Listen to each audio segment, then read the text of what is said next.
बच्चों, विपणन मिश्रण को समझने के बाद आइए हम उसके एक बहुत ही महत्वपूर्ण भाग उत्पाद को समझते हैं। उत्पाद अब होता क्या है? उत्पाद एक ऐसी भौतिक वस्तु होती है जिससे उपभोक्ता संतुष्टि महसूस करता है, जैसे कि फ्रिज, टीवी, कैमरा, टूथपेस्ट। इन सभी को हम जाने तो ये सारी मूर्त वस्तुएं हैं। मूर्त वस्तुएं क्या होती हैं? वे वस्तुएं जिन्हें हम छू सकते हैं, महसूस कर सकते हैं, देख सकते हैं। इसी तरह उत्पाद में अमूर्त वस्तुएं भी आती हैं जिनमें हम सेवाओं को लाते हैं, जैसे banking services, insurance services, medical services और बहुत सारी सर्विसेज होती हैं। हम इसके आगे और अगर विपणनकर्ता की दृष्टि से देखें तो जो उत्पाद होते हैं, उत्पाद उपभोक्ता को संतुष्टि प्रदान करते हैं। अब अगर हम विपणनकर्ता की दृष्टि से देखें तो उत्पाद वह वस्तु होते हैं जो उपभोक्ता को संतुष्टि प्रदान करते हैं। अब हम अगर क्रेता के दृष्टिकोण को देखें तो उत्पाद वे वस्तु होते हैं जो क्रेता विक्रेता से कुछ मूल्य दे करके खरीदता है। ये उत्पाद मूर्त रूप में भी हो सकते हैं और अमूर्त रूप में भी हो सकते हैं। आइए अब उत्पाद से प्राप्त होने वाली कुछ संतुष्टियों को हम जानते हैं। पहली है कार्यात्मक संतुष्टि, मतलब फंक्शनल सेटिस्फैक्शन। दूसरी मनोवैज्ञानिक संतुष्टि यानी साइकोलॉजिकल सेटिस्फैक्शन। और तीसरी है सामाजिक संतुष्टि यानी सोशल सेटिस्फैक्शन। इस सेटिस्फैक्शन को हम कुछ उदाहरण से समझेंगे।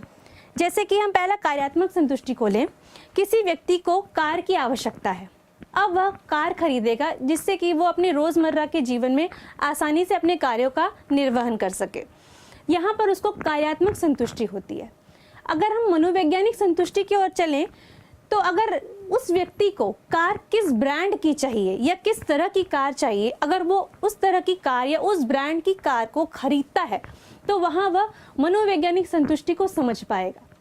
इसके बाद अगर हम सामाजिक संतुष्टि की बात करते हैं तो एक अच्छी बड़ी कार होना एक सोशल स्टेटस सिंबल जैसा होता है।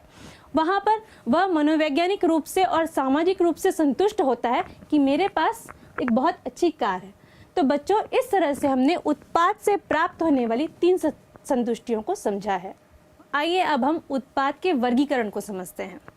उत्पाद के प्रकार को हम 2 भागों में बांटते हैं। पहला है उपभोक्ता वस्तुएं और दूसरा है औद्योगिक वस्तुएं। उपभोक्ता वस्तुएं वो वस्तुएं होती हैं, इन्हें हम फाइनल गुड्स या अंतिम वस्तुएं भी कह सकते हैं, जिन्हें हम तुरंत यूज़ कर लेते हैं या तुरंत उपयोग में लाते हैं। और औद्योगिक वस्तुएं क्या होती हैं? वे वस्तुएं होती हैं जो कच्चा माल के रूप में हम उद्योगों में पहुंचाते हैं और वहां पर वह फाइनल गुड्स में या अंतिम उत्पाद में परिवर्तित होकर के उपभोक्ता तक पहुंचती हैं। अब अगर हम उपभोक्ता वस्तुओं को और अगर अच्छे से समझें तो इसे हम 2 भागों में बांट सकते हैं। पहला है टिकाऊपन के आधार पर और दूसरा है क्रेता के व्यवहार के आधार पर समझते हैं। अगर हम टिकाऊपन के आधार पर समझें तो इन्हें 3 भागों में बांटते हैं। पहला है टिकाऊ उत्पाद, दूसरा है अस्थायी उत्पाद और तीसरा है सेवाएं। पहला समझते हैं टिकाऊ उत्पाद क्या होते हैं। टिकाऊ उत्पाद वे उत्पाद होते हैं जिन्हें हम लेते हैं तो वो कुछ अच्छे समय तक चलते हैं, जैसे कि टीवी हुआ, फ्रिज हुआ, ये सब वस्तुएं हैं लंबे समय तक चलती हैं। तो इससे हमें समझ में क्या आता है कि इनका मूल्य भी ज़्यादा होगा। अब इनका मूल्य भी ज़्यादा होगा तो इनमें मेंटेनेंस कॉस्ट या आफ्टर सेल सर्विसेज, मतलब बिक्री के बाद भी जो कॉस्ट लगती है वो लगेगी। तो ये जो वस्तुएं होती हैं टिकाऊ उत्पाद में आती हैं।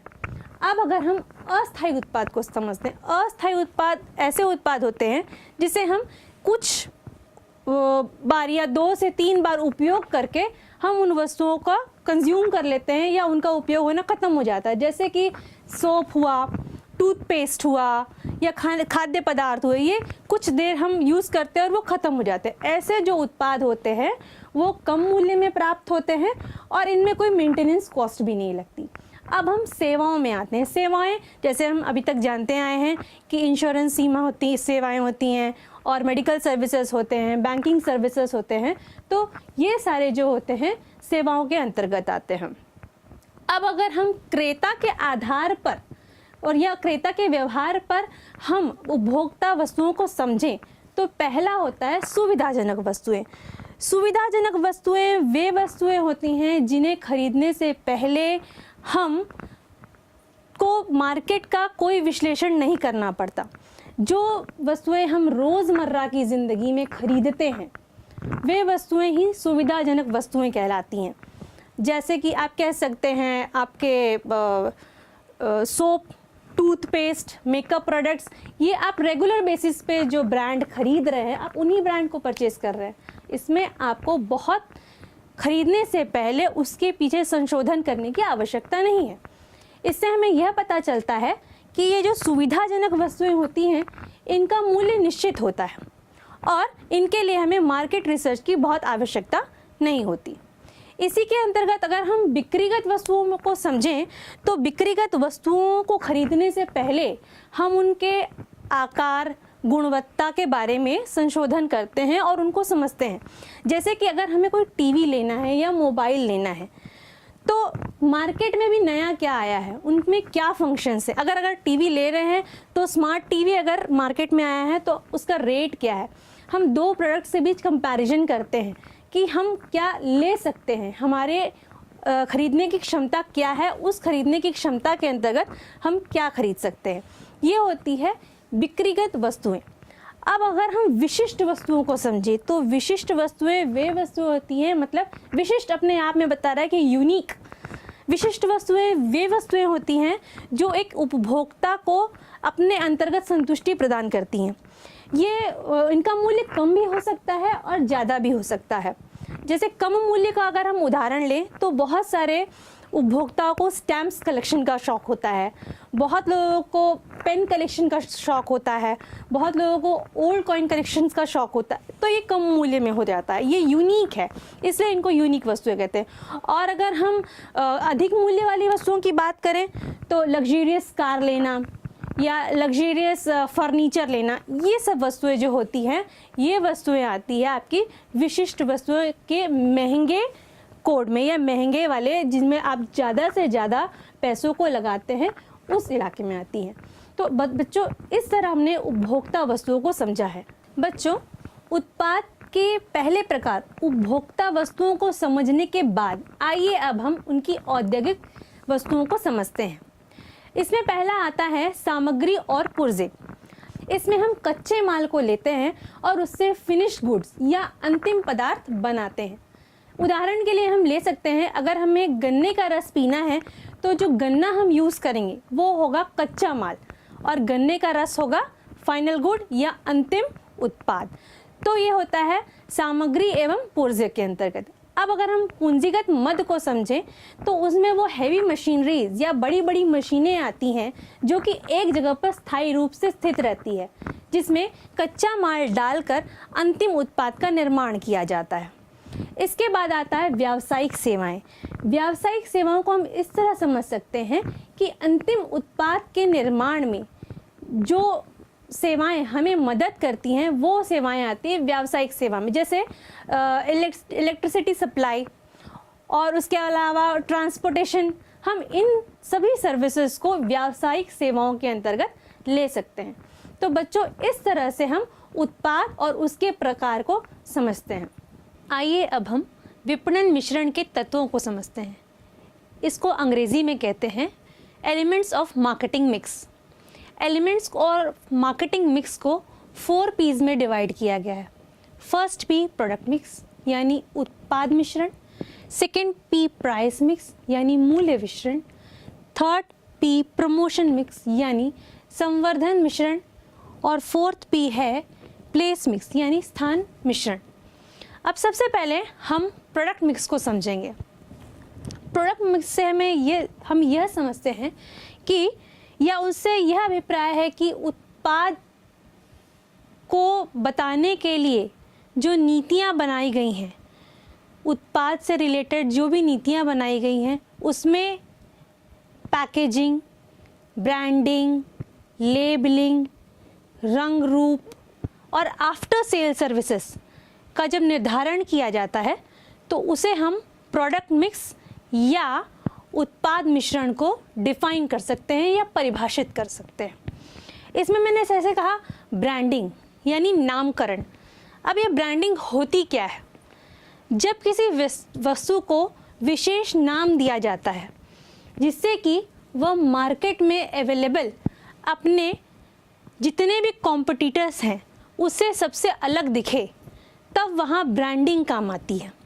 जैसे कि अगर हम समझें टुल्लू पंप, टुल्लू अपने आप में एक ब्रांड है, लेकिन हम टुल्लू पंप जब यूज़ करते हैं तो हमें वो दृश्य याद आ जाता है जब हम पंप के माध्यम से पानी को या तो ऊपर चढ़ाते हैं या खेतों में पानी पहुंचाते हैं। अब ब्रांडिंग में हम कुछ शब्दों को समझेंगे। जैसे सबसे पहला होता है ब्रांड। अब सवाल उठता है कि ब्रांड क्या होता है। ब्रांड वह चिन्ह होता है या वह मार्क होता है जिससे कि हम उस वस्तु को पहचानते हैं या उस वस्तु को हम कहते हैं। जैसे कि हम कह सकते हैं सनफीस्ट की बिस्किट, या कह सकते हैं LG का टीवी, या मोटोरोला का मोबाइल इत्यादि। ये होता है ब्रांड। अब ब्रांड के अंदर ब्रांड नेम, ब्रांड मार्क और ट्रेड मार्क जैसे कुछ बिंदु आते हैं। अब हम इसको समझेंगे। अब हम समझते हैं ब्रांड नेम क्या होता है। ब्रांड नेम से भी प्राय ब्रांड के नाम से होता है। जैसे कि हम कुछ वस्तुओं का उदाहरण लेते हैं। हम शूज़ पहनते हैं बाटा के, लिबर्टी के। हम चिप्स खाते हैं, अंकल चिप्स, लेस। इसके अलावा हम इलेक्ट्रॉनिक आइटम्स, टीवी वगैरह लेते हैं, LG, सोनी, मोटोरोला, ऐसे बहुत सारे ब्रांड नेम्स हैं। तो ये सारे उदाहरण हो गए ब्रांड नेम के लिए। अब दूसरा बिंदु आता है ब्रांड मार्क क्या होता है। ब्रांड मार्क वह चिन्ह होता है जिसे हम देखकर यह समझ जाते हैं कि वह कौन सी कंपनी का प्रोडक्ट है। कुछ लाइव एग्जांपल्स देखते हैं। जैसा कि इस प्रोडक्ट में ये जो अल्फ़ाबेटिकल ऑर्डर में हमें A जैसा दिख रहा है, इसे देखकर हम यह समझ जाते हैं कि ये अबॉट नामक फार्मास्यूटिकल कंपनी का प्रोडक्ट है। इसके अलावा ये एक छोटा बेबी जो यहाँ सो रहा है, इस चिन्ह को देखकर और इस लोगो को देखकर हम यह समझ जाते हैं कि यह जो बेबी प्रोडक्ट है यह है हिमालय का। इसके अलावा मैं आपको और कुछ उदाहरण देना चाहूँगी। जैसे कि हम फेसबुक, जैसे ही हम सोचते हैं फेसबुक के बारे में, हमारे दिमाग में आता है एक छोटा लेटर में F जो कि ब्लू से कवर किया होता है। तो ये होता है ब्रांड मार्क। इसके बाद हम ट्रेडमार्क में आते हैं। ट्रेडमार्क, द ट्रेडमार्क एक्ट 1999 के अंडर जो भी ब्रांड गवर्नमेंट से रजिस्ट्रेशन कराते हैं वो ब्रांड ट्रेडमार्क में कन्वर्ट हो जाते हैं। हम ट्रेडमार्क और ब्रांड में इस तरह का अंतर समझ सकते हैं कि हर ट्रेडमार्क ब्रांड हो सकता है, लेकिन हर ब्रांड ट्रेडमार्क नहीं हो सकता। बच्चों, चलिए अब हम एक अच्छे ब्रांड के गुण को समझते हैं कि एक अच्छे ब्रांड के कौन कौन से गुण होने चाहिए। सबसे पहले उस ब्रांड का जो नाम होना चाहिए वो सरल एवं सूक्ष्म होना चाहिए, मतलब स्वीट एंड सिंपल। जैसे हम बहुत सारे ब्रांड्स का नाम लेते हैं, लक्स, उषा, बाटा इत्यादि। इसमें हम देखते हैं कि 2 से 3 अक्षरों का उपयोग हुआ है, ज़्यादा 4 अक्षरों का उपयोग हुआ है, जिससे क्या होता है इसका उच्चारण भी सरल हो जाता है। ये हमारा दूसरा बिंदु होगा एक अच्छे गुण के लिए।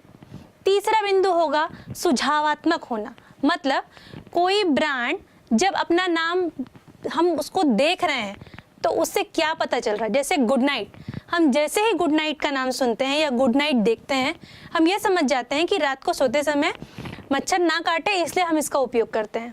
हाजमोला, ये पेट के पाचन को बनाए रखने में इसका काम आता है, ये काम में आती है।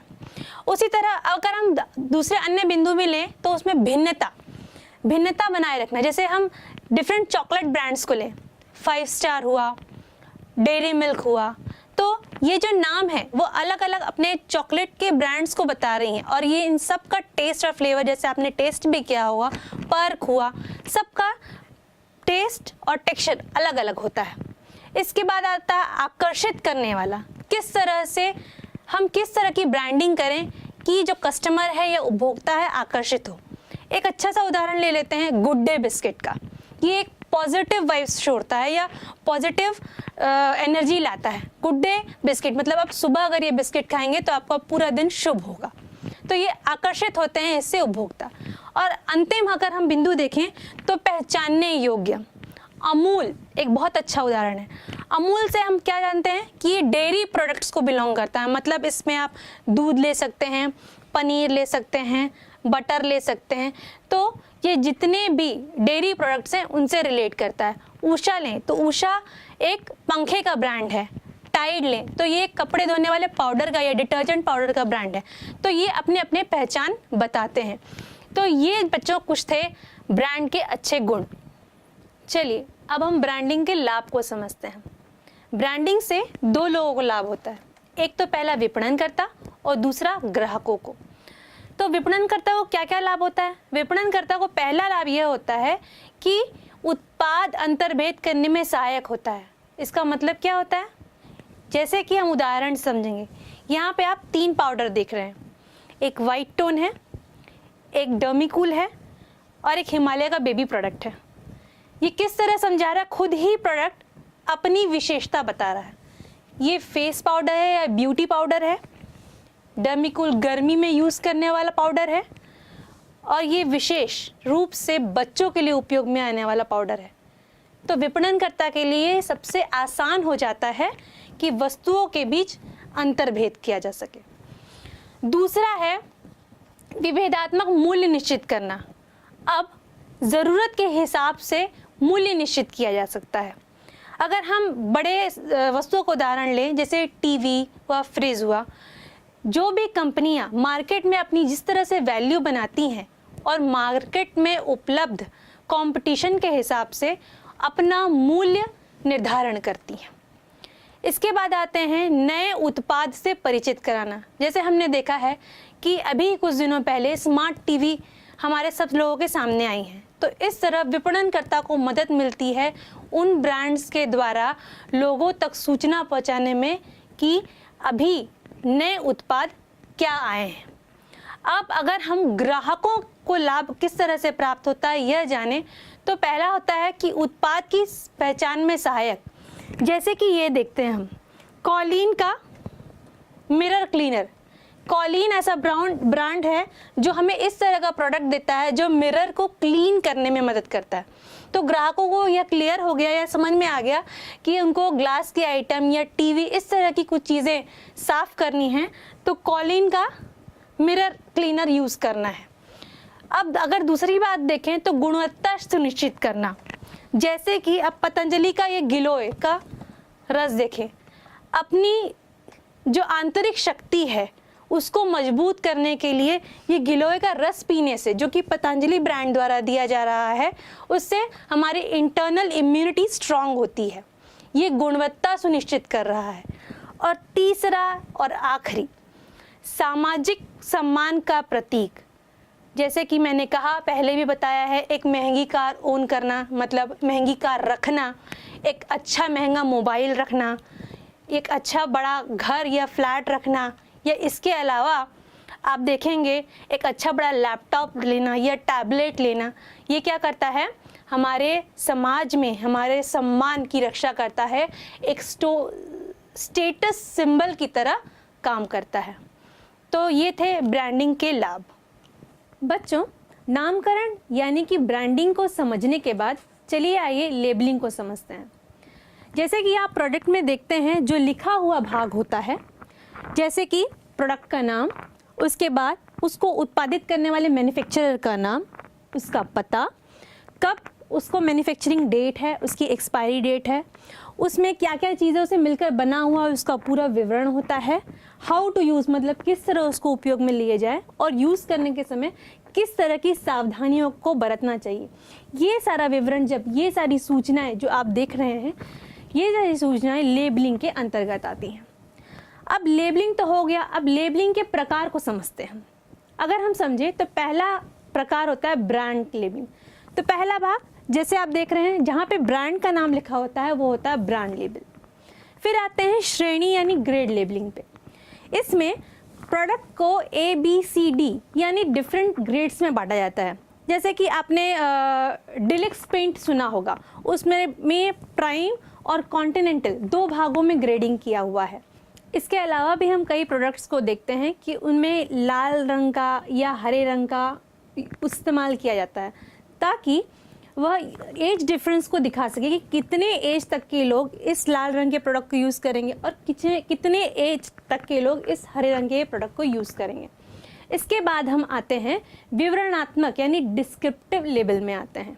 इसमें उत्पाद के बारे में सभी जानकारी दी जाती है, जैसे कि ये उत्पाद किन किन चीज़ों से मिलकर बना हुआ है, इस उत्पाद को इस्तेमाल करते समय किन किन सावधानियों का रखना है, उत्पाद को इस्तेमाल करना कैसे है, इसका उत्पाद का कब उत्पादित किया गया वह तिथि एवं उत्पाद की एक्सपायरी डेट क्या है वो तिथि, ये सारी चीज़ें विवरणात्मक लेबल में दी जाती हैं। इसी तरह अगर हम लेबलिंग के कार्य को समझें तो जैसे विवरणात्मक मैंने बताया कि विवरणात्मक लेबल इसका पहला कार्य यही होता है कि उत्पाद का विवरण देना। तो जैसे कि आपने समझा कि पूरा विवरण दिया जाता है और विवरण में क्या क्या चीज़ मैंने बताई है वही विवरण होता है। उसके बाद हम दूसरा अगर इसका कार्य समझें तो उत्पाद एवं ब्रांड की पहचान करना। कैसे पहचान होगी? हम जैसे किसी मॉल में जाके देखते हैं बहुत सारी वस्तुएं रखी होती हैं, जैसे हमको एक साबुन खरीदना है तो साबुन की बहुत सारी वैरायटी रखी होती है, लेकिन जो विशेष साबुन हमको खरीदना है उसका नाम पढ़कर हम उस मॉल के उस शेल्फ से हम उस साबुन को उठा लेते हैं। तो इस तरह ब्रांड की पहचान करते हैं और उत्पाद की पहचान करते हैं। उसके बाद आता है उत्पादों का श्रेणीकरण करना। श्रेणीकरण जैसे कि मैंने आपको पहले ही समझाया कि ABCD में डिवाइड करते हैं या रंगों के आधार पर श्रेणीकरण किया जाता है, तो ये भी इसका एक कार्य होता है। फिर इसके बाद हम समझते हैं उत्पाद के प्रवर्तन में सहायक होना। तो जितना अच्छा लेबलिंग होगा उसके लेबलिंग को जो उपभोक्ता होंगे पढ़ेंगे उससे आकर्षित होंगे और उस उत्पाद को खरीदेंगे आकर्षित होकर के। इसके बाद आता है कानून सम्मत जानकारी देना। ये सबसे महत्वपूर्ण भाग होता है लेबलिंग का। क्यों? क्योंकि जैसे कि हम उदाहरण देखें तो सिगरेट के पैकेट पे जैसे हम लिखा हुआ देखते हैं कि सिगरेट पीना सेहत के लिए हानिकारक है, तो ये हुआ कानून सम्मत जानकारी देना। उसी तरह तंबाकू के पैकेट पे भी लिखा होता है कि तंबाकू आपकी सेहत के लिए हानिकारक है। तो ये पांचवा बिंदु इसका पूरा एक्सप्लेन करता है। अब अगर हम यह समझे कि लेबलिंग ज़रूरी क्यों है, तो लेबलिंग इन्हीं मुख्य कारणों से ज़रूरी है। क्यों? क्योंकि अगर हम कोई उत्पाद खरीद रहे हैं उसके पहले हम अगर उपभोक्ता हैं तो उसकी पूरी जानकारी लिखते हैं कि अगर हम जो प्रोडक्ट ले रहे हैं सबसे पहली बात वो किस डेट को मैन्युफैक्चर हुआ है और उसकी एक्सपायरी डेट क्या है। मान लीजिए अगर हम कोई दवाई खरीदते हैं, अगर उसमें एक्सपायरी डेट और मैन्युफैक्चरिंग डेट नहीं है तो हम वो दवाई नहीं ले सकते, क्योंकि वो हमारी सेहत के लिए हानिकारक होगा। तो ये विवरण भी उतना ही महत्वपूर्ण होता है, इसलिए लेबलिंग का होना बहुत ज़रूरी है। बच्चों, ये था लेबलिंग। बच्चों, आइए अब हम पैकेजिंग को समझते हैं। पैकेजिंग से तात्पर्य अपने उत्पाद को किसी वस्तु में इस तरह से लपेटना या अच्छी तरह सुरक्षित रखना ताकि उससे होने वाली क्षति या टूट फूट को रोका जा सके और उसको इस तरह से आकर्षित बनाया जा सके ताकि उपभोक्ता उससे आकर्षित होकर ज़्यादा से ज़्यादा मात्रा में उस वस्तु को खरीदे। अगर हम पैकेजिंग को और अच्छी तरह से समझना चाहें तो आइए अब इसके कार्य को समझते हैं। पैकेजिंग का पहला कार्य होता है उत्पाद पहचान। उत्पाद पहचान मतलब मान लीजिए बहुत सारे उत्पाद एक साथ रखे हुए हैं, लेकिन उसमें अगर हमें या तो सिर्फ बिस्किट खरीदना है या सिर्फ पाउडर खरीदना है या और कोई उत्पाद खरीदना है, तो उसकी पैकेजिंग को पहचानते हुए हम जो उत्पाद हमेशा खरीदते हैं हम उसको खरीदते हैं। उसके बाद आती है उत्पाद की सुरक्षा। अब कई उत्पाद ऐसे होते हैं जैसे हुआ बिस्किट या जैम, इनको ऐसे कंटेनर्स में रखा जाता है या एयर टाइट बॉटल्स में रखा जाता है जिससे ये नमी से बच सके। उनकी सुरक्षा का ध्यान रखना बहुत ज़रूरी होता है ताकि वो खराब ना हो सके। उसके बाद आती है सुविधा। पैकेजिंग इस तरह से भी की जाती है ताकि परिवहन के समय उसमें कोई टूट फूट ना हो सके। अतः सुविधा में हम परिवहन का महत्वपूर्ण बिंदु के रूप में लेंगे। उसके बाद आता है उत्पादन संवर्धन। उत्पाद संवर्धन में हम यह जानते हैं कि जितनी सुंदर पैकेजिंग उतना अच्छा प्रमोशन होता है। मतलब अगर मैं एक उपभोक्ता हूँ तो एक वस्तु की सुंदर पैकेजिंग को देखकर उसकी ओर आकर्षित होंगी और उसे खरीदने की चेष्टा करूंगी या खरीदना चाहूंगी। अब हम पैकेजिंग के कुछ लेवल्स को समझेंगे, किस किस स्तर पर पैकेजिंग होती है, पैकेजिंग के स्तर को समझेंगे। प्राथमिक स्तर, जैसे कि बच्चों आप यहाँ देख रहे हैं एक टूथपेस्ट का उदाहरण। जो टूथपेस्ट है वो एक ट्यूब में है, ये हुई उसकी प्राथमिक पैकेजिंग। मतलब टूथपेस्ट जो है वो ट्यूब में अंदर रखी हुई है ताकि वह खराब ना हो। अब इसके बाद हम द्वितीय स्तर के बारे में समझेंगे। अब ये टूथपेस्ट की जो ट्यूब है एक छोटे से कार्टून में या एक छोटे से बॉक्स में रखी होती है, जिससे कि उसमें उस प्रोडक्ट या उस टूथपेस्ट का नाम और सारी लेबलिंग की हुई है, जिससे उस उत्पाद के बारे में पता चल रहा है। अब आता है परिवहन स्तर, जो कि तीसरा स्तर होता है। इस स्तर में हम बहुत सारे उत्पादों को, जैसे कि मैंने टूथपेस्ट का उदाहरण दिया, ऐसे ही बहुत सारे टूथपेस्ट एक बड़े से कार्टून में रख करके परिवहन के लिए आसानी पूर्वक उपयोग में ला सकते हैं। अब चलिए हम पैकेजिंग के महत्व को समझते हैं। इसमें पहला महत्व है स्वास्थ्य एवं स्वच्छता के स्तर में वृद्धि। देश में जीवन दर में वृद्धि के साथ साथ हाइजीन एक महत्वपूर्ण रोल प्ले कर रहा है। लोग साफ सफाई पर बहुत ध्यान देने लग गए हैं, अतः वह यह भी चाहते हैं कि जो वस्तुओं का हम उपभोग कर रहे हैं या हम ले रहे हैं वह वस्तुएं स्वच्छ हों। इसको ध्यान में रखते हुए पैकेजिंग बहुत इम्पॉर्टेंट या महत्वपूर्ण रोल प्ले करती है। दूसरा बिंदु हम देखते हैं स्वयं सेवा देना। आप बहुत सारे दुकानों में देखते हैं कि शेल्फ में बहुत सारे उत्पाद रखे होते हैं, लेकिन हमें उनमें से खुद जा करके अपने पसंद की वस्तुओं का चुनाव करना होता है। अब चूंकि पैकेजिंग इसमें महत्वपूर्ण रोल प्ले करता है। क्यों? क्योंकि अगर बहुत सारे उत्पाद एक साथ रखे हुए हैं तो उसमें हमारे मनपसंद उत्पाद कौन सा है हम उसको जाकर चुनते हैं और खरीदते हैं। तीसरा बिंदु होता है उत्पाद विभेदीकरण। उत्पाद विभेदीकरण, जैसे कि मैंने एक उदाहरण पहले भी दिया था, बहुत सारे साबुन के ब्रांड्स रखे हुए हैं, लेकिन हमें जो साबुन चाहिए हम वही साबुन पहले पसंद करते हैं और उसको खरीदते हैं। अंतिम बिंदु है नवीनता के अवसर। पैकेजिंग हमें नए नए अवसर प्रदान कर रहा है। नवीनता के अवसर को हम एक बहुत अच्छे उदाहरण से समझते हैं। इसके लिए हम पॉस्चराइज्ड मिल्क का उदाहरण लेते हैं। इस दूध को हम 4 से 5 दिनों तक बिना गर्म किए या बिना फ्रिज में रखे उपयोग में ला सकते हैं। बच्चों, तो इस तरह नवीनता के अवसर जो हैं वो विपणन के कार्यक्षेत्र को बढ़ावा दे रहे हैं। इस तरह हम पैकेजिंग के विभिन्न महत्वों को समझते हैं।